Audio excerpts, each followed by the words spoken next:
కందుకూరులో అంటే కందుకూరు మండలం అనుకుంటాను, దారకాడపాడు ఆ గ్రామానికి చెందినటువంటి తిరుమల శెట్టి శ్రీనివాస్ కుటుంబం మీద జరిగినటువంటి ఒక దారుణమైన మారణకాండ. ఇది జరిగి ఇప్పటికీ సుమారుగా 18-20 రోజులు అవుతూ ఉంది. ఇది చాలా ఆలస్యంగా వెలుగులోకి వచ్చింది. ఆలస్యంగా వెలుగులోకి వచ్చింది అని చెప్పటం కంటే దీన్ని అసలు ప్రపంచానికి తెలియకోకుండా దీన్ని మట్టు పెట్టాలనేటువంటి ప్రయత్నం జరిగినట్టుగా మాకు స్పష్టంగా అర్థమవుతా ఉన్నది. ఇవాళ ఇదిగో నా పక్కన ఉన్నటువంటి వ్యక్తి శ్రీనివాస్ గారు. ఈయన దారకానిపాడుకు చెందినటువంటి ఒక పేద కుటుంబానికి చెందినటువంటి వ్యక్తి, తిరుమల శెట్టి శ్రీనివాస్.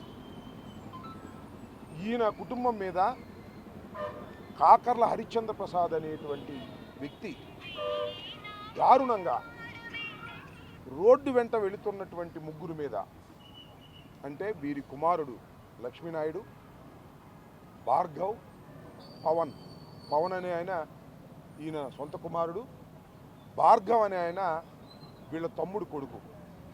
ఈ ముగ్గురు కలిసి కందుకూరు వెళుతున్నప్పుడు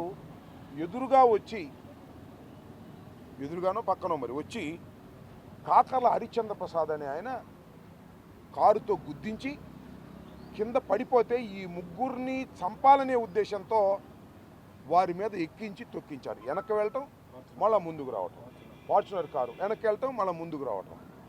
అక్కడే ఒక వ్యక్తి మరణించాడు, అది లక్ష్మీనాయుడు, వీళ్ళ అబ్బాయి తిరుమల శెట్టి లక్ష్మీనాయుడు.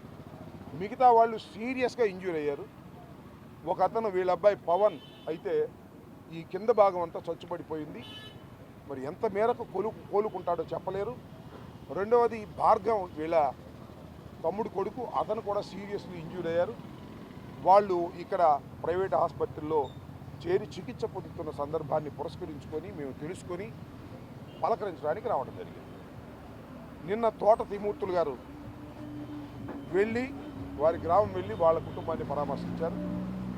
ఇవాళ జక్కంపూడి రాజా వాళ్ళ తమ్ముడు గణేష్ ఇద్దరూ కలిసి వాళ్ళు వెళ్ళి అక్కడ పలకరించే కార్యక్రమం చేస్తున్నారు.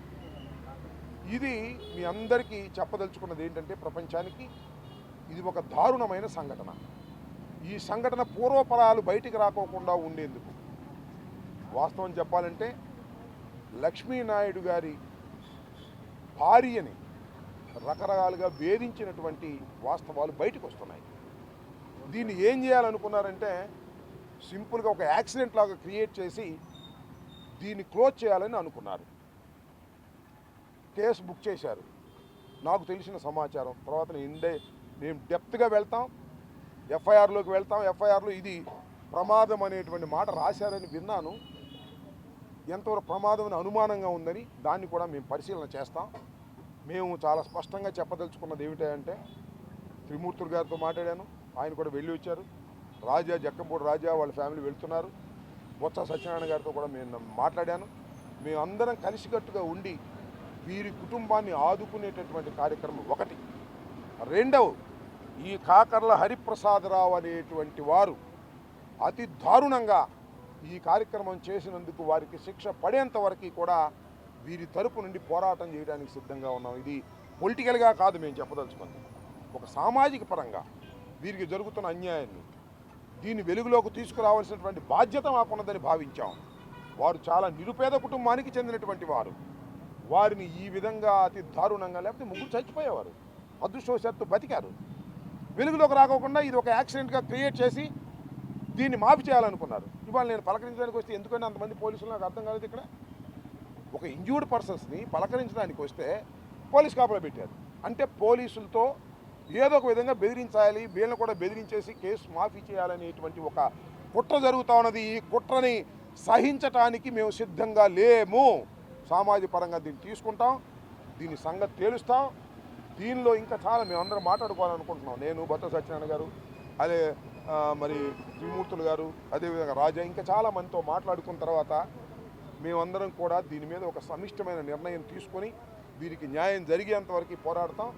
ఎవరైతే హరిశ్చంద్ర ప్రసాద్ అయితే ఎవరైతే కారులో తొక్కించి చంపాడో వారి మీద యాక్షన్ సివియర్గా తీసుకునే వరకు కూడా ఈ పోరాటం ఆగదు.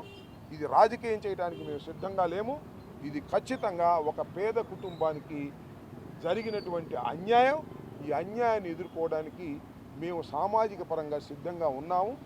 అందరూ కూడా దీనికి సహకరించాలని కూడా ఈ సందర్భంగా చెప్పదలుచుకున్నాను. పార్టీలకు అతీతంగా వీరికి మనం సహాయం చేయాలి, వీరికి అండగా ఉండాలని మేము భావిస్తున్నాం. ఓకే.